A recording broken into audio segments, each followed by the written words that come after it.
Hey everybody, it's Jeremy. Welcome back to EA Tetragrammaton, where we are playing This is turn 90. Let's jump into it. Okay, so pretty simple turn compared to a lot of what we have been facing here lately.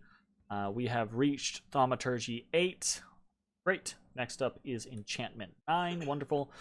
Nazar the Second, the Anunnaki of Growth and Rebirth, has suddenly been attacked.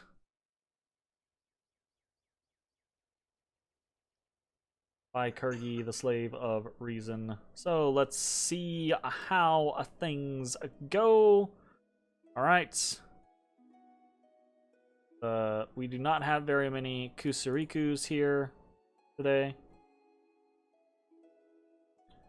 Everyone comes in swinging. And Magic Duel.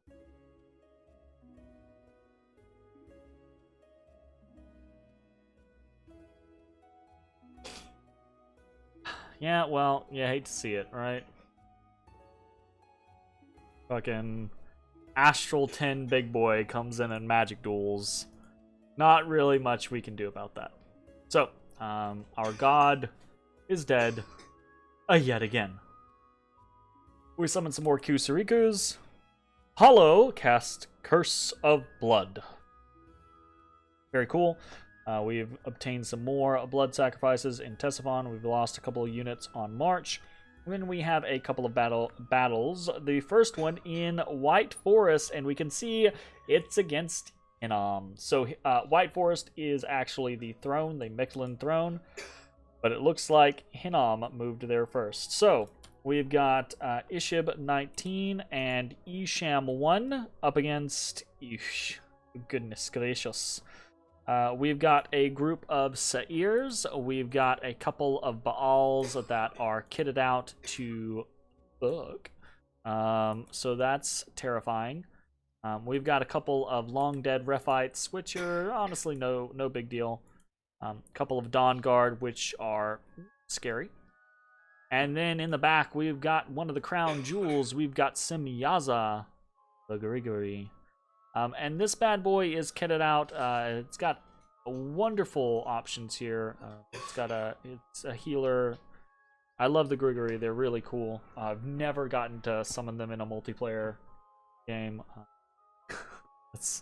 They're fucking dope. They're super dope. But this guy is kitted out with some pretty awesome gear. I am jealous. I should probably, I feel like this is one of those scenarios of maybe Hinnom is pushing through where I should be pushing through and I'm not, right? Like I should still be fighting to oh, it's worth it to get this out. It's worth it to get this out as far as ritual casting and forging equipment. Because Hinnom has kitted out this guy with a Magebane, which is awesome and definitely going to come into play. The Immaculate Shield, which is super good, gives you an H-Path, gives you Awe 2, blesses you, and it's a 30 protection shield with Parry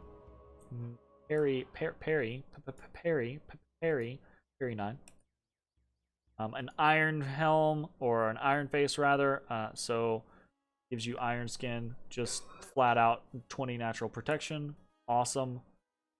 Chainmail of Displacement, which is really good because of the defense bonus that you're going to get.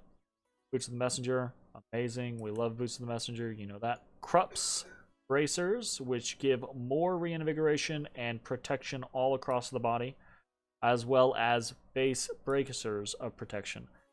And what this affords Semyaza the Grigori is very good protection of 22. Very high defense skill.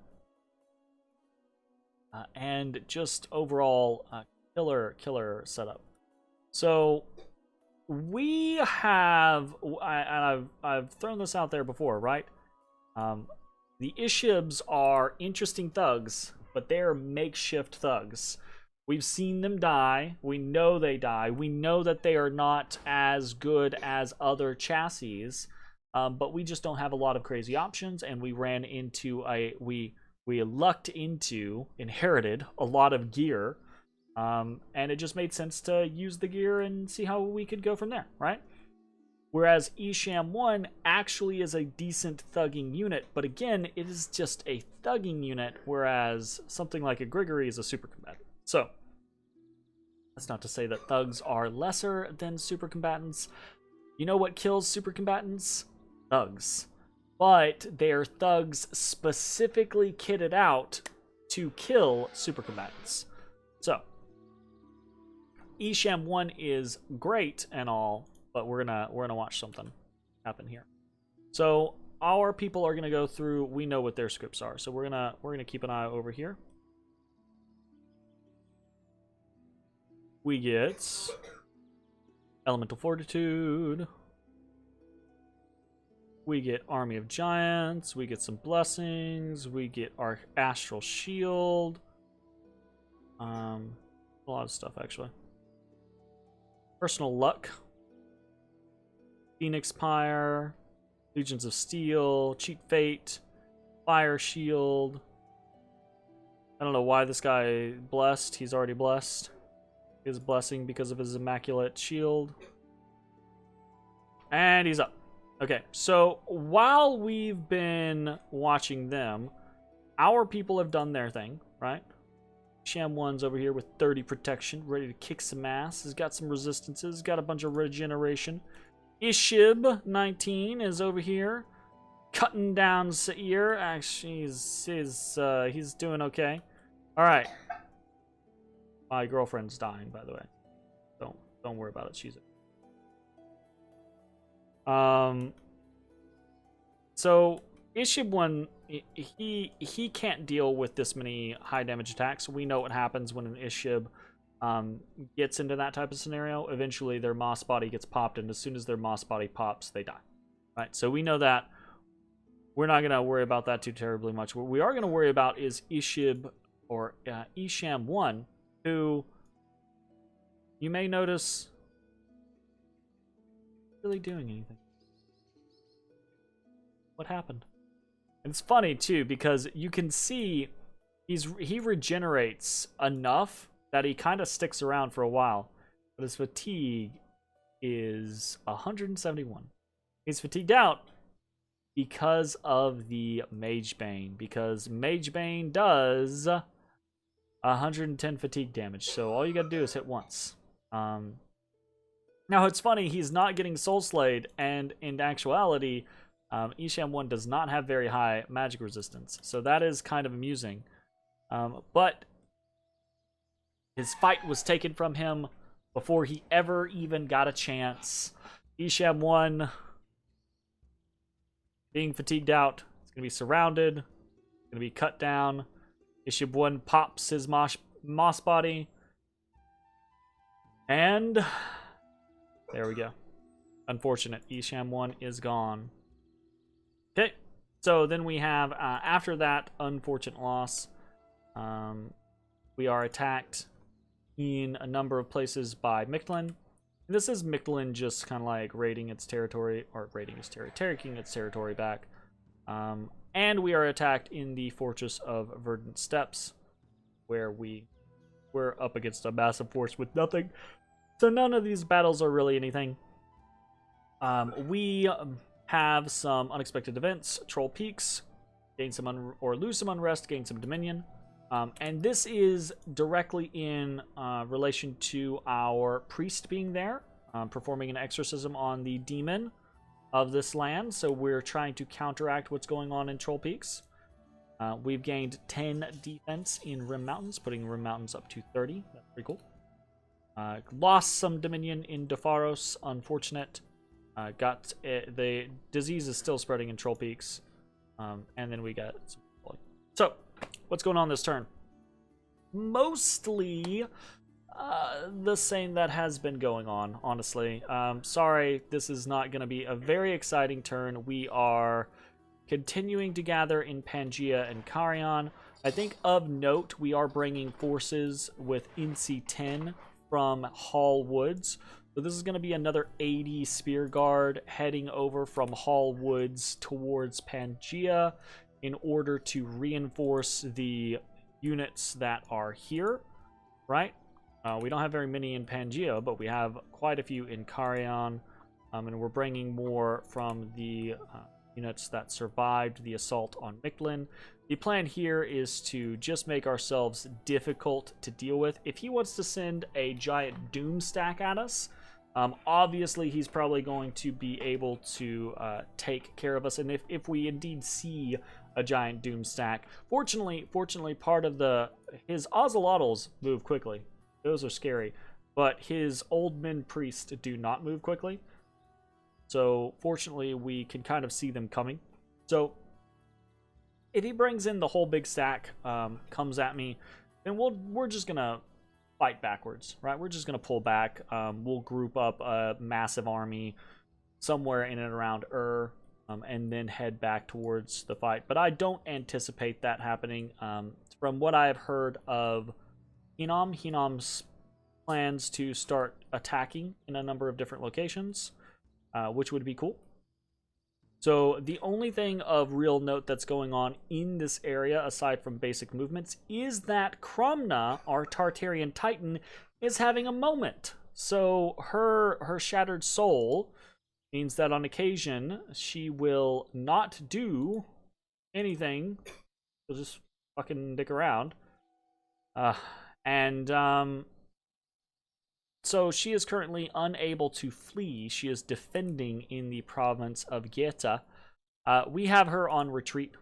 Have her set to retreat. Should she get attacked in Geta, hopefully she will have the wherewithal to run and make it out to a safe position. Two of her safe options being fortifications. So, trust.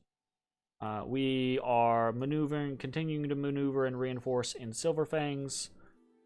We are holed up in Trackless Wastes. We are continuing to build in Jabal Kish.